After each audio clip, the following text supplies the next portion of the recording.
ప్రపంచంలో ఎంతోమంది శాస్త్రవేత్తలు ఎన్నో గొప్ప గొప్ప ఆవిష్కరణలను కనిపెట్టారు. బల్బ్ నుండి సెల్ ఫోన్ వరకు, ఇంటర్నెట్ నుండి ఏఐ వరకు ఎన్నో వస్తువులు, సాంకేతికతను ఎందరో శాస్త్రవేత్తలు కృషించి కనిపెట్టినవే. అయితే ప్రతి ఆవిష్కరణ ప్రతి ఒక్కరికి నచ్చుతుందా అంటే కొంతమందికి నచ్చకపోవచ్చు. For example mobile phones present ఎంత వాడుకలో ఉన్నా కానీ కొంతమందికి ఈ మొబైల్ ఫోన్స్ నచ్చవు. అలా నచ్చని వాళ్ళందరూ అసలు ఈ మొబైల్ ఫోన్స్ని ఎందుకు కనిపెట్టారు అని ఒకానొక టైంలో తిట్టుకుంటూ ఉంటారు శాస్త్రవేత్తలను.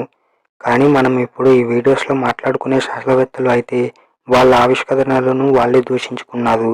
అంటే వాళ్ళు కనిపెట్టిన వస్తువులను, సాంకేతికతను వాళ్ళే ఎందుకు కనిపెట్టాను అని వాళ్ళకు వాళ్ళే తిట్టుకోవటమే కాకుండా కొంతమంది పశ్చాత్తాపం కూడా చెందారు. సో ఇప్పుడు అటువంటి శాస్త్రవేత్తలు ఎవరు, ఎందుకు వాళ్ళ ఆవిష్కరణలను వాళ్ళే దూషించుకున్నారు లాంటి విషయాలను తెలుసుకుందాం. అంతకంటే ముందు ఈ ఛానల్ని కొత్తగా విజిట్ చేసిన వాళ్ళు వీడియోని ఎండ్ వరకు చూసి నచ్చితే ఛానల్ని సబ్స్క్రైబ్ చేసి సపోర్ట్ చేయండి. ఇక లాగ్ చేయకుండా let's get in to the video.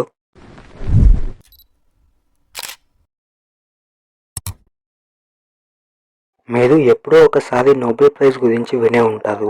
ప్రపంచంలో ఎంతో గొప్ప శాస్త్రవేత్తలకు, నాయకులకు ఇచ్చే అత్యంత ప్రసిద్ధమైన, విలువైన బహుమతి ఈ నోబెల్ ప్రైజ్. అయితే ఈ ప్రైజ్ ఇవ్వడానికి మూల కారణమైన ఆల్ఫ్రెడ్ నోబెల్ తన జీవితంలో కనుగొన్న ఆవిష్కరణ వల్ల ఎంతో పశ్చాత్తాపం చెందాడని మీకు తెలుసా? 1867 గనులు, స్వరంగాలు, రాళ్లగుట్టలను తవ్వటం లాంటి పనుల కోసం ఈ ఆల్ఫ్రెడ్ నోబెల్ డైనమైట్ అనే పేలుడు పదార్థాన్ని కనుగొన్నాడు. అయితే తను మంచి పని కోసమే కనిపెట్టినా తరువాతి కాలంలో దానిని యుద్ధాల కోసం బాంబుల్లో వాడటం మొదలుపెట్టారు.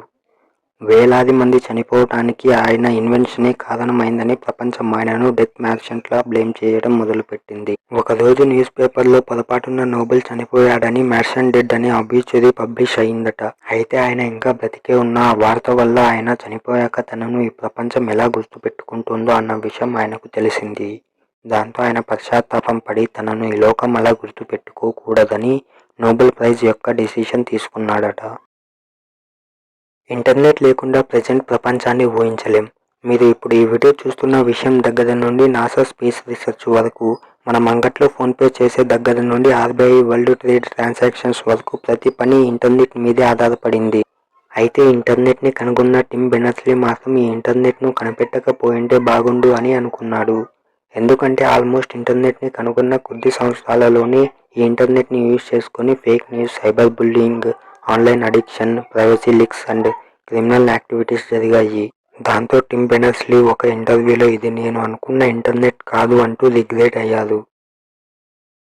ఓపెన్హైమర్ ప్రపంచంలో ఎంతో శక్తివంతమైన ఆయుధ సృష్టికర్త, ఫాదర్ ఆఫ్ ఆటమ్ బాంబ్.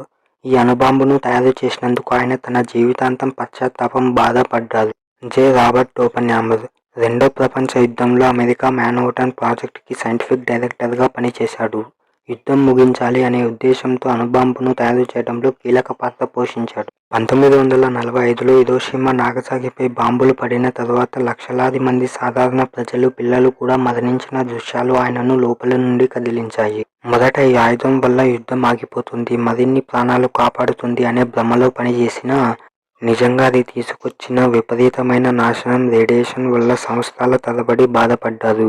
తరువాతి కాలంలో ఓపెన్హైమర్ మనం పాపాత్ములం అయ్యాము, నేను మరణాన్ని, నాశనాన్ని తెచ్చేవాడిని అయ్యాను అనే భావంతో మాట్లాడుతూ అణు ఆయుధాల నియంత్రణకు, పరిమితికి గళం విప్పాడు. మనం ఆన్లైన్లో ఏదో ఒక వెబ్సైట్లో ఏదైనా ఇంట్రెస్టింగ్ టాపిక్ సెర్చ్ చేసేటప్పుడు మధ్యలో వచ్చి చిరాకు తెప్పించేవి పాపప్ యాడ్స్. వీటిని ఎన్నిసార్లు తిట్టుకొని ఉంటామో కూడా తెలియనంతగా తిట్టుకొని ఉంటాం. అయితే ఈ పాపప్ యాడ్స్ని తయారు చేసిన వ్యక్తి ఎంత రిగ్రెట్ ఫీల్ అయి ఉంటాడో ఆలోచించండి. ఈథన్ జుకర్మ్యాన్ అనే వ్యక్తి 1990లో Tripper.comలో పనిచేస్తుండగా కొన్ని కంపెనీలు మా యాడ్స్ వెబ్సైట్స్లో ఒక పక్కన ఏవో వింతగా కనిపిస్తున్నాయి, మా బ్రాండ్ ఇమేజ్ పాడవుతోంది అని కంప్లైంట్ చేశాయి. అప్పుడే ఇతనికి ఈ ఆలోచన వచ్చింది. అదే మెయిన్ సైట్ మీద కాకుండా సెపరేట్ విండోలో యాడ్ని చూపిస్తే సరిపోతుంది అని అనుకున్నాడు. అలా ఒక కోడ్ని రాశాడు. అదే మొదటి పాపప్ యాడ్ అయ్యింది. ఈ టైప్ ఆఫ్ యాడ్స్ అన్ని కంపెనీస్కి నచ్చింది.